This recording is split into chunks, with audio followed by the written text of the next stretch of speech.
Value ഇല്ല ആ ഒരു പയ്യന്, അല്ലെങ്കിൽ ആ ഒരു പയ്യൻ ഒട്ടും വാല്യൂ കൊടുക്കാത്ത ഒരു രീതിയായിട്ട് ഈ ഒരിക്കലും മരണത്തിന് ഒരു ക്യാഷ് എന്ന് പറയുന്നത് ഒരിക്കലും യാഥാർത്ഥ്യമായിട്ട് നമുക്ക് നോക്കിക്കഴിഞ്ഞാൽ ഇതാവില്ല, ശരിയാണ്. പക്ഷേ ഈ 5 ലക്ഷം രൂപ എന്ന് പറഞ്ഞപ്പോൾ കുറച്ച് 2-3 കാര്യങ്ങൾ ഞാൻ പറയാം. നമ്മുടെ ഈ കേരളത്തിൽ, നമ്മുടെ ഈ സ്റ്റേറ്റിൽ ഈ പറഞ്ഞ പോലെ കുറച്ച് കാലങ്ങളായിട്ട് മുടക്കുന്ന കാശിന്റെ കണക്കുണ്ട്. 1,37,00,000 രൂപയാണ് 2 കേസുകൾ ഒത്തുതീർപ്പിന് വേണ്ടി നമ്മുടെ ഗവൺമെന്റ് മുടക്കിയത്. ഗവൺമെന്റ് കേസ് കേരളത്തിൽ മുടക്കിയത് 1,37,00,000 രൂപയാണ് ഒരു കേസ് ഒത്തുതീർപ്പിന് വേണ്ടി, 2 കേസുകൾ ഒത്തുതീർപ്പിന് വേണ്ടി മുടക്കി. രണ്ടാമത് നോക്കിയാൽ 2.71 കോടി രൂപയാണ് 11 കാറിന് വേണ്ടി, മിനിസ്റ്റേഴ്സിനുള്ള 11 കാർ ഇന്നോവ ക്രിസ്റ്റയ്ക്ക് വേണ്ടി മുടക്കിയത്.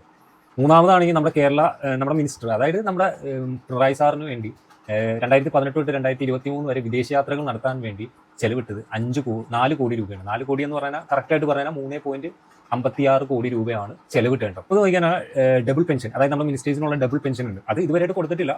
ഈ പറഞ്ഞ പോലെ 2 വർഷമായിട്ട് അതും കോടികളുടെ കണക്ക് തന്നെ ആയിരിക്കുള്ളൂ. അതിന്റെ കുറവിലേക്ക് വരാൻ ചാൻസ് വളരെ കുറവാണ്. ഇനി 5ാമതായിട്ട് നോക്കിയാൽ നമ്മുടെ മിനിസ്റ്റേഴ്സിനുള്ള സഹായം, ചികിത്സാ സഹായത്തിന് വേണ്ടി 1,03,00,000 രൂപയാണ് മുടക്കിയിരിക്കുന്നത്. കോടികളുടെ കണക്ക് തന്നെയാണ് മിനിസ്റ്റേഴ്സിന്റെ, നമ്മുടെ കേരള സ്റ്റേറ്റിന്റെ കാര്യം നോക്കിയാൽ കോടികൾ മാത്രമേ ഉള്ളൂ കണക്ക്. അപ്പോൾ KCBയുടെ ഒരു അനാസ്ഥ മൂലമാണ് ആ ഒരു പയ്യന് ദാരുണാന്തി ഉണ്ടായെന്നുള്ളത് നമുക്ക് 100% ഉറപ്പ് കാണുമ്പോൾ കേട്ടോളൂ.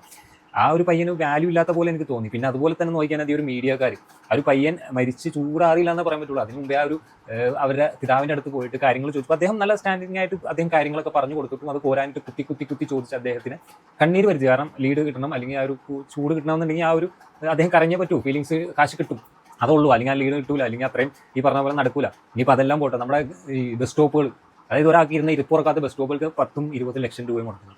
ആ ഒരു ജീവന് ഒട്ടും വാല്യൂ ഇല്ലാത്ത പോലെ എനിക്ക് തോന്നുന്നു. ഒട്ടും വാല്യൂ ഇല്ലെന്ന് പറഞ്ഞാൽ ഒരു ഇറ്റ് പോലും വാല്യൂ ഇല്ലാത്ത പോലെ എനിക്ക് തോന്നി. ഒരു 5 ലക്ഷം രൂപ ഒരിക്കലും ഒരാളുടെ മരണവും ഒരാളുടെ ജീവിതത്തിന് വേണ്ടി വിലയിടുന്നല്ലോ 5 ലക്ഷം രൂപ എന്ന് പറയുന്നത്. ഇത്രയും കോടി രൂപ ഈ കണ്ട വർഷങ്ങൾ കൊണ്ട് നമ്മുടെ ഗവൺമെന്റ് മുടക്കിയിട്ട് അവരുടെ അനാസ്ഥ മൂലം, അതായത് ഗവൺമെന്റിന്റെ അനാസ്ഥ എന്ന് തന്നെ പറയുള്ളൂ. KCB ആണെങ്കിൽ ഗവൺമെന്റ് അനാസ്ഥ മൂലം ആ ഒരു പയ്യനെ അത്രയും ഇതുണ്ടായിട്ട് ഞാൻ ഒരിക്കലും ഒരു രാഷ്ട്രീയ പാർട്ടിയോ അല്ലെങ്കിൽ ഇതിനൊന്നും കുറ്റം പറയുന്നല്ല. ഇങ്ങനെയുള്ള ന്യൂസുകൾ കാണുമ്പോൾ പറയാതിരിക്കാൻ വയ്യ.